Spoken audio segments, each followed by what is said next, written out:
बिस्मिल्लाहिर्रहमानिर्रहीम अस्सलाम वालेकुम। साइंस ऑफ ग्लोबल चैलेंजेस के नेक्स्ट लेक्चर के साथ आपकी खिदमत में हाजिर हैं।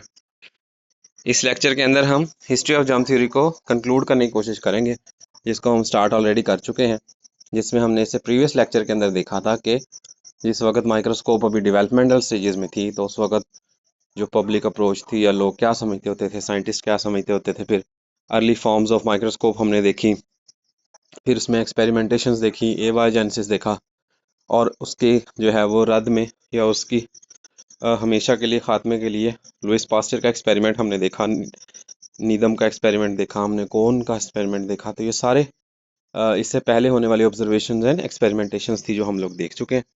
ये डॉक्टर लुइस पास्चर के एक्सपेरिमेंट को हम एक बार दफ़ा दोबारा से रिपीट करेंगे, ताकि हमें थोड़ा सा जो है वो बेसिक कंक्लूजन मिल सके और इससे फिर हम आगे कंटिन्यू कर सकें। बिस्मिल्लाहिर्रहमानिर्रहीम। नॉट एवरीवन वाज कन्विंस्ड, हर बंदा जो है वो राजी नहीं था लुइस पास्चर के एक्सपेरिमेंट से। Some biologist argue that the boiling did not happen in nature, क्योंकि कुदरत के अंदर जो बॉइलिंग है वो पॉसिबल नहीं होता था। इनसे पहले जो साइंटिस्ट थे उन्होंने क्या किया था, इन्होंने बल्कि लुइस पास्चर ने ही क्या किया था, जो सूप था उसको कम्प्लीटली हाफ एन आवर तक बॉयल किया था। इस बॉइलिंग के रिजल्ट के तौर पर क्या हुआ था कि उसके अंदर मौजूद तमाम फॉर्म्स या रिमेन्स ऑफ लाइफ जो है वो ख़त्म हो गया, जिसकी वजह से काफ़ी अरसे तक जो है वो उसमें सूप में ये डेवलपमेंट नहीं हुई। Some biologists argued that the boiling did not happen in nature, perhaps spontaneous generation या abiogenesis worked through some chemical in the air। तो ये एयर के थ्रू ही होना था, जब तक एयर उनको नहीं स्ट्राइक होनी थी तब तक केमिकल्स डेवलप ही नहीं होते। Perhaps boiling destroyed that chemicals, इसी वजह से शायद जो बॉइलिंग है इसने तमाम केमिकल्स को डिस्ट्रॉय कर दिया। And that was why spontaneous generation did not take place, जिसकी वजह से बॉइलिंग के बाद स्पॉन्टेनियस जनरेशन डेवलप ना हो सके। It might be that Needham's boiling had only destroyed some of the chemicals so that spontaneous generation could still take place। जो Edward नीदम का प्रैक्टिकल था एक्सपेरिमेंटेशन, उसने क्योंकि थोड़ी देर के लिए बॉयल किया था, तो उसकी वजह से क्योंकि ये जो रिमेन्स थी ये पॉसिबल हो सके थे, जिसकी वजह से लाइफ बन चुकी। जबकि डॉक्टर स्पेलेंजानी का जो एक्सपेरिमेंट था, इनकी बॉइलिंग क्योंकि हाफ एन आवर तक या उससे भी ज़्यादा की थी, जिसकी वजह से ये पॉसिबिलिटी थी कि तमाम केमिकल जो एयर में मौजूद थे वो तमाम स्पॉइल हो चुके, ख़त्म हो चुके, डिस्ट्रॉय हो चुके, जिसकी वजह से फिर लाइफ दोबारा से एग्जिस्ट नहीं कर सके। However destroyed all of the chemicals.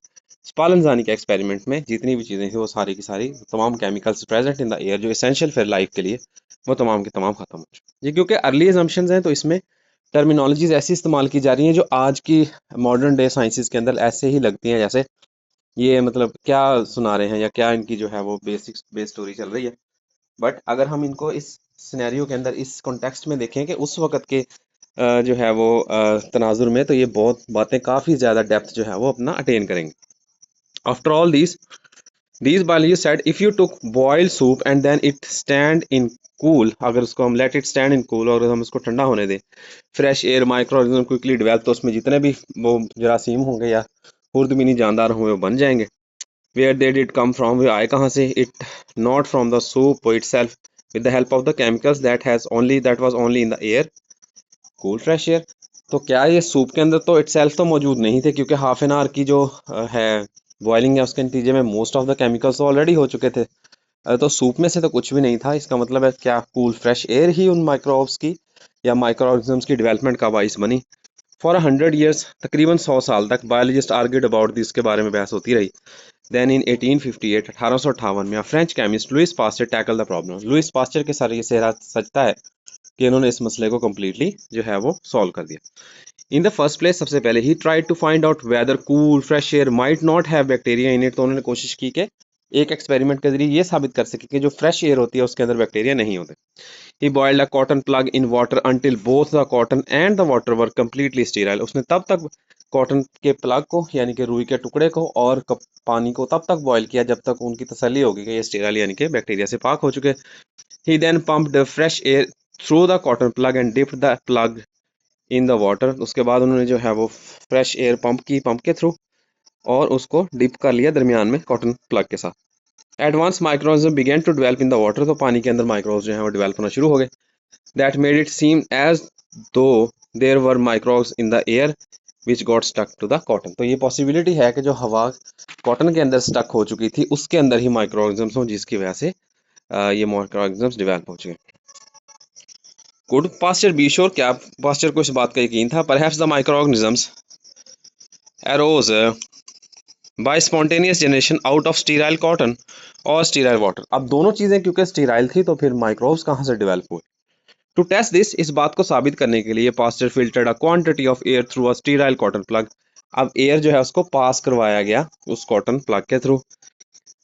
Then he drew this filtered air through a second sterile cotton plug and placed it in the water. अब next जो है एक और cotton plug जो है उस प्लेस किया और उसके आगे जो है वो वाटर जो है वो प्लेस कर दिया। This time no microbes were formed. किसी किस्म का खुर्दबीनी जानवर जो है वो जारासीम दरियाफ्त ना हो सका, ना मिल सका। They had all been removed from the air by the first plug and none developed in the sterile second plug or in the sterile water. पहले प्लग के अंदर तमाम के तमाम माइक्रोब्स जो हैं वो स्टक हो चुके थे, ना उससे नेक्स्ट जो प्लग था उसके अंदर कुछ आया और ना उससे आगे जो पानी प्लेस किया गया था। तो इन दोनों चीज़ों के अंदर किसी किस्म की जो रिमेन्स हैं माइक्रोब्स की वो दरियाफ्त ना हो सकी। In this way, Pasteur showed that there were microorganisms floating all about us in the air attached to the dust particles. तो पास्चर ने ये साबित किया कि माइक्रोब्स ही हैं या माइक्रोऑर्गेनिजम्स ही हैं जो हर तरफ हैं हमारे इर्द गिर्द हवा में, इसके अलावा डस्ट पार्टिकल्स के साथ वाबस्ता हुए हुए जो बीमारी का बाइस बनते हैं। If boiled soup what expose to air, अगर जो वो सूप है जिसको तैयार किया गया था उस गर्म किए हुए सूप को अगर हम हवा का जो है वो एक्सपोजर देंगे, it is also expose to the floating microorganism in on the dust. तो ये हवा के दोष पर या ज़रात के ऊपर जो माइक्रोऑर्गेनिजम्स मौजूद हैं उन तमाम के एक्सपोजर में ये आ जाएगा। That was why microorganisms develop in the soup, यही वजह है कि सूप में माइक्रोऑर्गेनिज्म डेवलप हुए। Then Pasteur tried to think of a way of letting fresh, cool air reach the soup without letting in any microorganisms on the dust particles. इसके बाद pastor ने कोशिश की कि ऐसा सेटअप लगाया जिसके ज़रिए स्टीराइल कॉटन प्लग्स के through most of the microorganism सारे के सारे माइक्रोऑर्गेनिज्म्स को स्टक करवा लिया जाए और फ्रेश एयर जो है उसको सूप तक पहुंचने दिया जाए और देखा जाए क्या अब भी माइक्रोब्स डेवलप होते हैं।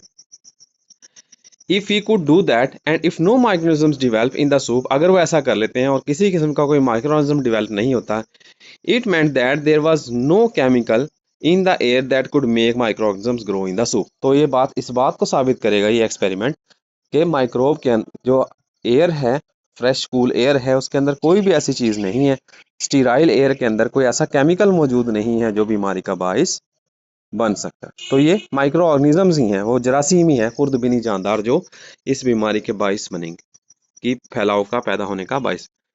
It would mean that microorganisms could only arise from other माइक्रोनिजम्स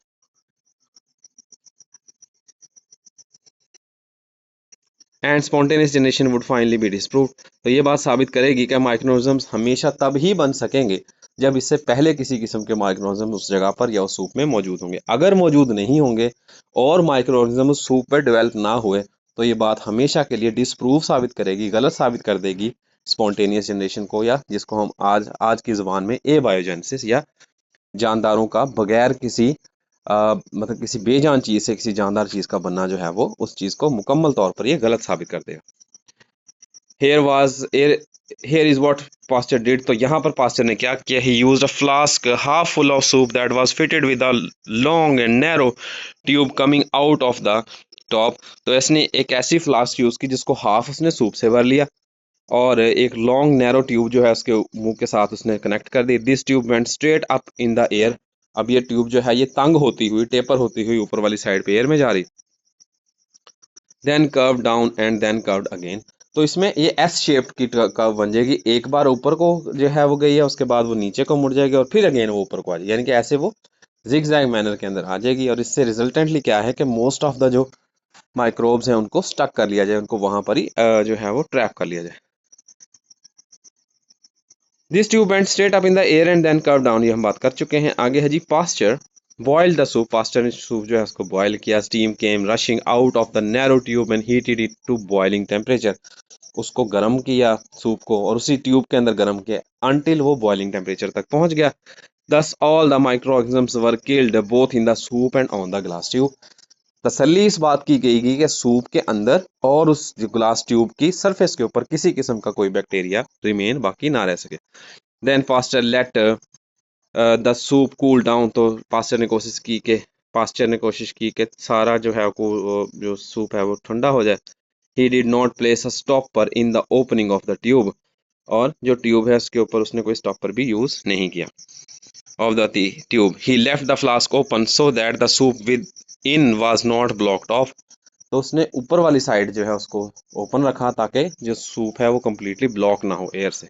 cool fresh air could drift in and out of the flask and make contact with the surface of the soup. और जो cool है fresh air है वो surface तक आ भी सके और soup के साथ कॉन्टैक्ट भी कर सके.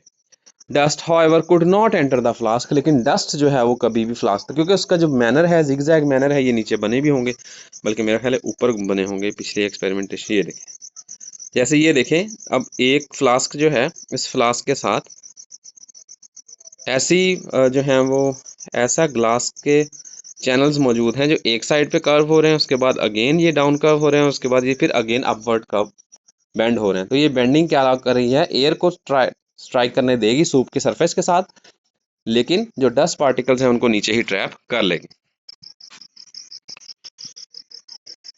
And curved up again came rushing out of the narrow tube and heated it to the boiling temperature, could drift in and out of the flask, make contact. Dust settled down at the bottom of the curve of the tube. It could not move uphill in the narrow tube. वो जो रास्ता है वो इतना तंग बनाया गया है कि उसमें डस्ट पार्टिकल्स जो हैं वो मूव नहीं, अपवर्ड मूव ना कर सके. Pasteur then let the soup stand and did not do a thing to it. जो है उसके बाद सूप जो है उसको उसने ठंडा होने के लिए छोड़ दिया और सूप के साथ कोई कुछ भी जो है वो नहीं किया, उसको अलाउ किया कि वो सेटल हो जाए. Even when he let such soup stand for months, जब उसने सूप को महीनों के लिए रखा, however no microorganism develop in the soup, तो सूप में कोई microorganism develop ना हो सका. The cool fresh air and the chemicals in it might touch the soup, but not as long as no dust carrying microorganisms touch it. There was no development of microorganisms in it. जब तक dust और उसके साथ वाबस्ता microbes soup की surface तक जो है वो स्ट्राइक नहीं करेंगे, तब तक उस सूप के अंदर किसी किस्म की माइक्रोऑर्गेनिज्म डेवलपमेंट नहीं हो सकेगी. Pasteur then tried breaking off the tube of such a flask. अब उसने जो ट्यूब है उसको फ्लास्क की यानी कि सुराही की जो गर्दन है उसको तोड़ दिया. Now dust could just fall into the soup. फौरी तौर पर जो डस्ट है या ज़रात हैं वो डस्ट के ज़रात हैं वो उसके साथ स्ट्राइक किए, टकराए उसके साथ. And overnight was suddenly full of microorganism. एक रात के अंदर अंदर ही वो पूरे का पूरा सूप जो है उसमें माइक्रोऑर्गेनिज्म जरासीम डेवलप होना शुरू हो गए. Pasteur announce these experiment and their results in 1864. 1864 के अंदर ये रिजल्ट्स उसने अनाउंस किए. Other tried the same experiment and got the same results. ये प्रूव करता है किसी भी साइंटिफिक अप्रोच को कि अगर कोई भी पर्सन उस एक्सपेरिमेंट को रिपीट करता है तो उस रिपीटिशन का रिजल्ट हमेशा सेम है. That settled it. ये इसके बाद ये बात साबित हो गई. There was no spontaneous generation. कभी भी एबायोजेनेसिस होती ही नहीं थी. A microorganism could come only from another microorganism. एक माइक्रोऑर्गेनिज्म हमेशा किसी दूसरे माइक्रोऑर्गेनिज्म की वजह से ही डेवलप होता है.